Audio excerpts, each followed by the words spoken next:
Muy bien, digamos al frente, por favor. Es casi.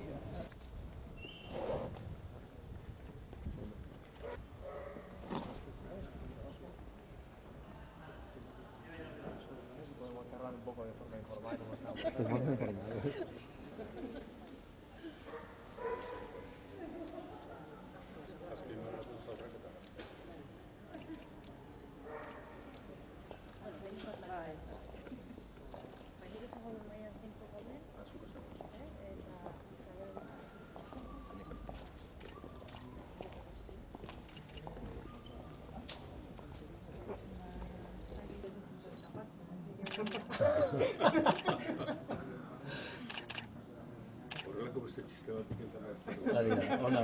Eskerrak asko etortzagatik eta lehenengo eta behin eskerrak Amaia Agirre, etxoko alkateari, bere harrera beroagatik. Eta ongi etorri eta eskerrak baita ere zehazkako ordezkariei, Nekane Basterretxea, sarearen koordinatzailea, eta Barakaldo Antzokiko zuzendariari, Ana López Asentziori.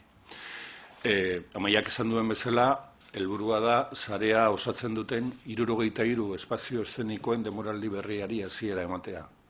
Eskolan eta ikastetxeetan eta hezkuntzan egin dugun bezala da kursoari hasiera ematea bezala. Horretarako da ekitaldi hau. Eta bere helburua da sareak eta sarearen inguruan dauzkagun espazio eszenikoen eta bertan ikus daitezkeen lanen eta lan horiek aurkezten dituzten konpainien existentzia eta lana azpimarratzea eta daukan inportantzia ematea. Urriaren hasieran gaude, eta pentsatuko duzuen bezala, urteko programazioak ez daude oraindik guztiz itxita, baino bai, azken 3 hilabetetakoak. Hemendik urtearen amaierara, zer izango dan programatuta eta begiz jota dago neurria handi batean. Eta horren aurkezpena egingo dizuegu. Sarea reúne en estos momentos a 63 espacios escénicos públicos de Euskadi, y está impulsando desde hace 26 años una tarea que, en nuestra opinión, es ejemplar para lograr que los teatros de la Comunidad Autónoma Vasca trabajen en red y lo hagan de forma colaborativa. Creo que el que lo digamos nosotros no tiene ningún valor especial. Creo que la importancia de Sarea se ve con más claridad cuando quienes destacan su valor son los agentes de las artes escénicas de otros lugares del Estado español o de otros ámbitos. Nos lo suelen recordar permanentemente y creo que es bueno que eso se sepa también aquí. El año pasado hicimos esta presentación en el Teatro Principal de Gasteiz, que precisamente hoy inaugura su festival internacional, con una de las obras que está incluida dentro de este circuito de Sarea. Y este año hemos elegido Musique Barri para hacer esta presentación. Y lo hemos hecho porque sabemos que este centro va a tener una posición muy especial dentro de la red Sarea, como lo tiene toda la actividad cultural que se desarrolla en este municipio. En esta primera parte de la temporada, hasta finales de año, se podrá disfrutar y se podrán ver alrededor de 500 espectáculos diferentes, ofrecidos por más de 150 compañías y agrupaciones.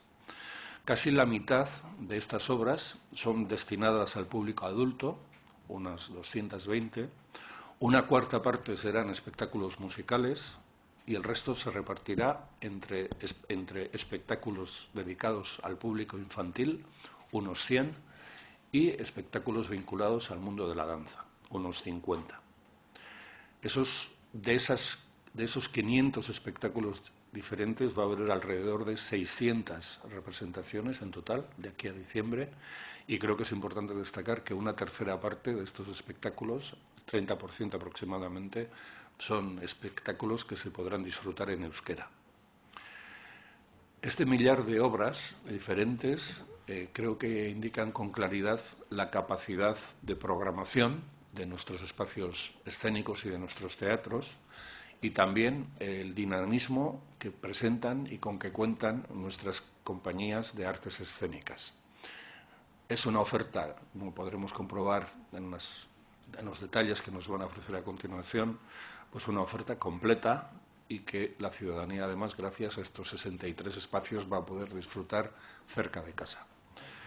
Detalle teknikorik eta informaziorik zehatzena sareako arduradunek emango dute jarraian, baina aurretik bai azpimarratu nahiko nuke euskal konpainiek emanaldi hauetan eta programazio honetan izango duten garrantzia. Horietako gehienen atzean, erabatera edo bestera euskal erakundeen diru laguntzak daude eta bereziki Eusko Jaurlaritzak arte eszenikoen sustapenera eta sorkuntzara eta konpainien estabilidadera bideratzen dituen diru laguntza eta deialdiak. Batzuk aipatzearren, agian ezagunenak egin litezkeelako, aipatuko nuke arte dramaren Zaldi urdina obra, Kukai dantzaren Gauekoak, Txantxakaren Utzi mezua seinalearen ondoren, deje su mensaje después de la señal, Tartean taldearen Simplicissimus, Glu-Glu Produccionesen Marie Rauskin, Gorakada taldearen Pinocho, ATX teatroaren Kaskarotz, Borobil teatroaren Hansel eta Gretel, eta Kulunka teatroaren Kitamiedos, gaur Gasteizko antzerkialdia hasiko duena.